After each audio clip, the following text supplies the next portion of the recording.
সবাই কেমন আছো? আমার এই কুকিং ব্লগে সবাইকে জানাই স্বাগতম। আজকে আমি একটা রেসিপি দেখাবো মাংস কীভাবে রান্না করার। এভাবে রান্না করলে অনেক স্বাদ হয়, ঠিক আছে?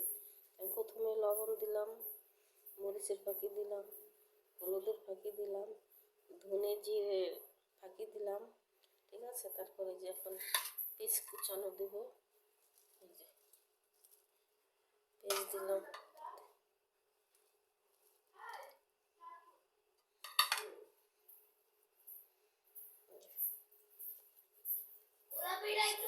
দিলাম।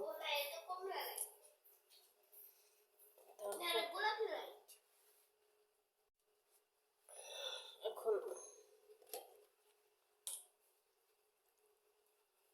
আদা পেস্ট দিব, আদা পেস্ট দিয়ে দিলাম একটা পরিমাণ মতো। বেশি আদাটা বেশি দিলে হয় কি গন্ধ আসে, খাইতে স্বাদ লাগে না, স্বাদটা নষ্ট হয়ে যায়। আদা পেস্ট দেওয়া শেষ আমার। এখন রসুন পেস্ট, রসুন পেস্ট দিলাম। মাংসের ভিতরে একটু রসুন পেস্ট দিলে বেশি মাংসের একটু স্বাদ ভালো হয়, ঠিক আছে? রসুন পেস্ট দিয়ে দিলাম।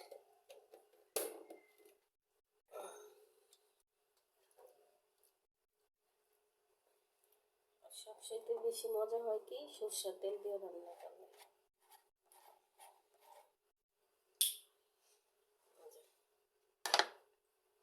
সরষের তেল দিয়ে দিতেছি।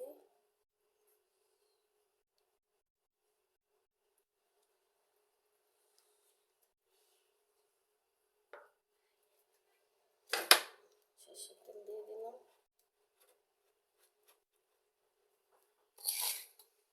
এখন এটাকে ভালোভাবে মাখবো।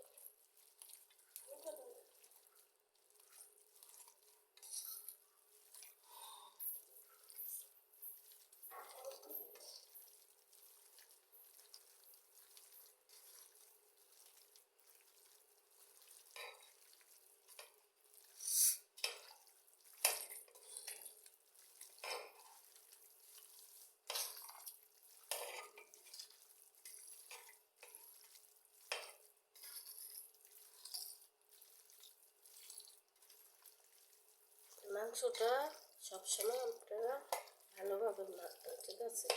মাখার ভিতরে অর্ধেক স্বাদ চলে আসে। অনেকজনে তো অনেক রকমের মাংস খাচ্ছে, তাই না? আমি যেভাবে মাখতেছি ময় মশলা দিয়ে, আবার যেভাবে রান্না করবো প্রত্যেকটা স্টেপ বাই স্টেপ আমি আপনাদেরকে দেখাবো। আমার মতো একটু রান্না করে খাবেন, খাইয়ে দেখবেন কেমন হয়, ঠিক আছে? যে আমার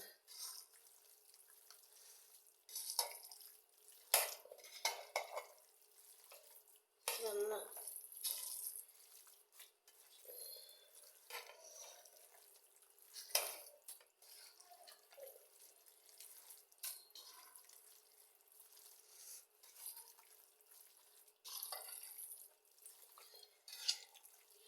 আমি মুরগি দিয়ে 8 থেকে 10 জনকে খাবো, ঠিক আছে? এখানে প্রায় 4 কেজির মতো মুরগি, 4 কেজি তো একটু কম হবে, ঠিক আছে? 8 থেকে 10 জন খাবে। আরও বেশি খাওয়া যায়, বেশি করে দিলে তার অত বেশি জনকে খাওয়ানো যায় না, অল্প করে দিলে সবাইকে খাওয়ানো যাবে। আমি মাংস দিয়ে 8 থেকে 10 জনকে খাওয়াবো। আমার রান্নাটা দেখবেন, আশা করি ভালো লাগবে। আর আমি তো একটু নতুন, হয়তো আমার ভুল হতেই পারে, যদি ভুল হয় আমাকে সবাই ক্ষমা দৃষ্টিতে দেখবেন, ঠিক আছে?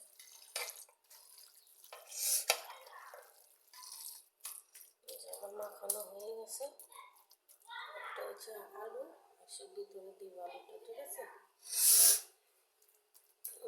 মাখানো হয়ে গেছে। আমার পিসটা ভাজা ভাজা হয়ে গেছে, এই দেখেন। এখন আমি ভাজার ভিতরে এই যে মাংসটা দিয়ে দিব।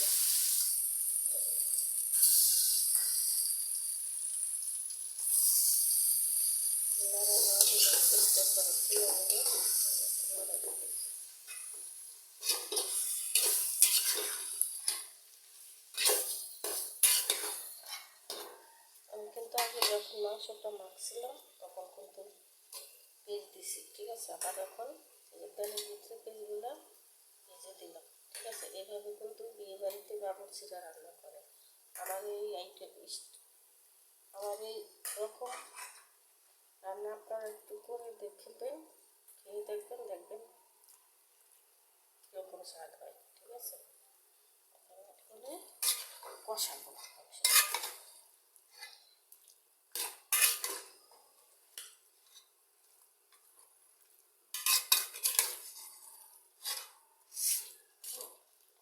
ঢেকে দিতে হবে,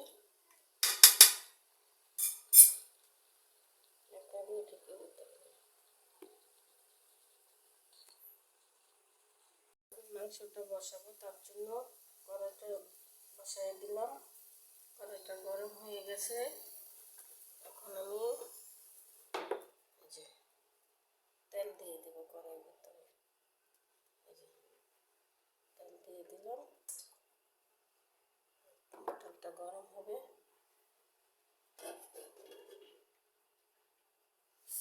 জালটা একটু কম হয়ে দিচ্ছি কারণ যে পড়ে যেতেছে পনিরটা সাইড দিয়ে।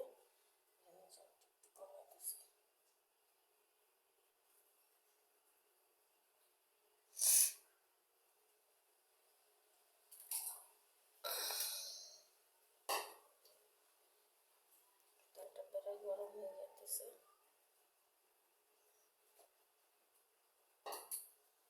গরম হয়েছে, বাট আমি এখন এর ভিতরে কিছু পেঁয়াজ দিয়ে দেবো।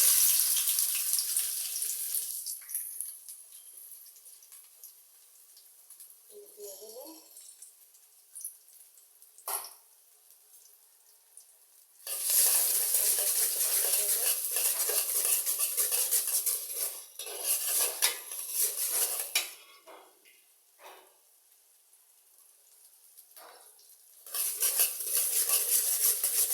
ভালোভাবে পেঁয়াজটাকে ভাজবো, ঠিক আছে। পেঁয়াজটা ভাজবো কমসে কম 1-5 মিনিট সময় লাগতে পারে, বেশিও লাগতে পারে। পেঁয়াজটা করবো। হ্যালো গাইস, আমার এই যে মাংস কষানো হয়ে গেছে। একবারে তেল ছেড়ে দিছে। মাংসটা যত ভালো কষাবেন মাংসটা স্বাদ তত হবে, ঠিক আছে। মাংসটা চেষ্টা করবেন একটু ভালোভাবে কষানোর জন্য। আমি এখন পানি দিয়ে দেবো, একটু পানি দিয়ে দিব।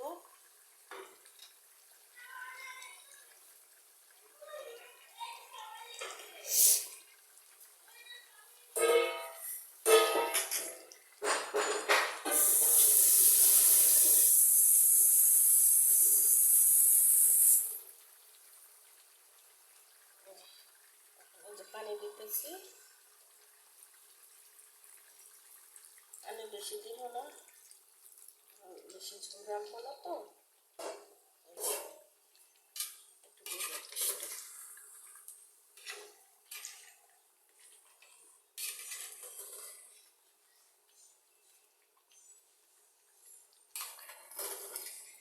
আর একটু পানি লাগবে।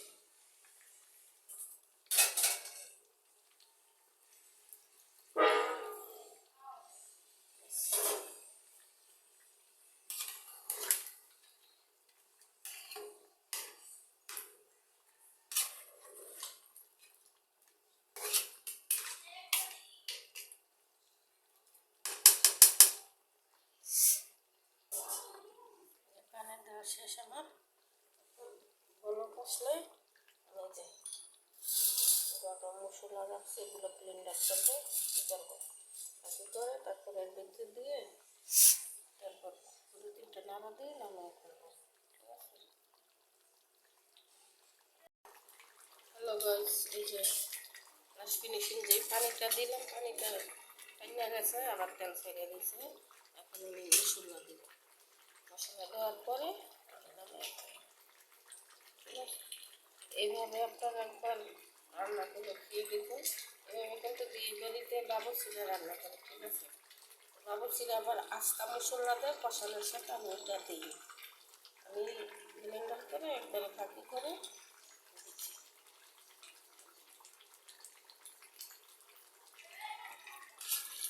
কয়টা নাড়া দিয়া তারপর নাড়া খাবো। মাংস কমপ্লিট। এখন মাছ রান্না করবো, রেসিপিটাও দেখাবো। কাঁচকলা দিয়ে মাছ রান্না করবো। মাছটা খেয়ে দেখুন, এভাবে রান্না করে দেখবেন, অনেক টেস্ট।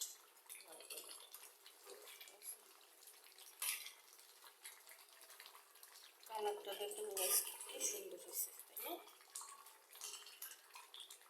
অনেক সুন্দর কালার আছে।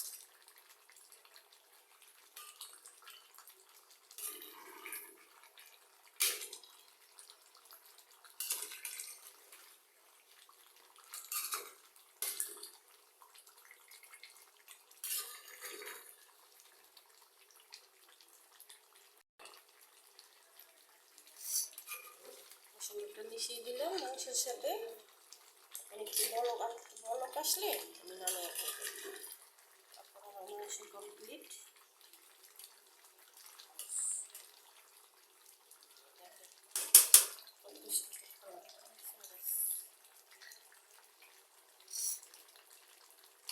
জানি না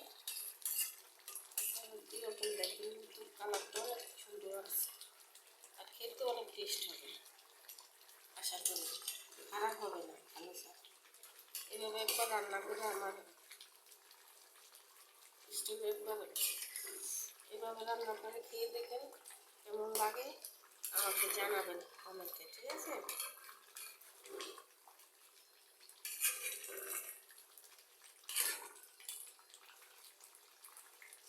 এটা হচ্ছে মুরগিটা হচ্ছে লাল মুরগি, ঠিক আছে? লাল মুরগি খেতে কিন্তু অনেক স্বাদ, ঠিক আছে? যদি রান্না হয় ভালো। আমাদের মাংস কমপ্লিট হয়ে গেছে, ঠিক আছে? ভালো থাকবেন, সুস্থ থাকবেন সবাই। Bye bye.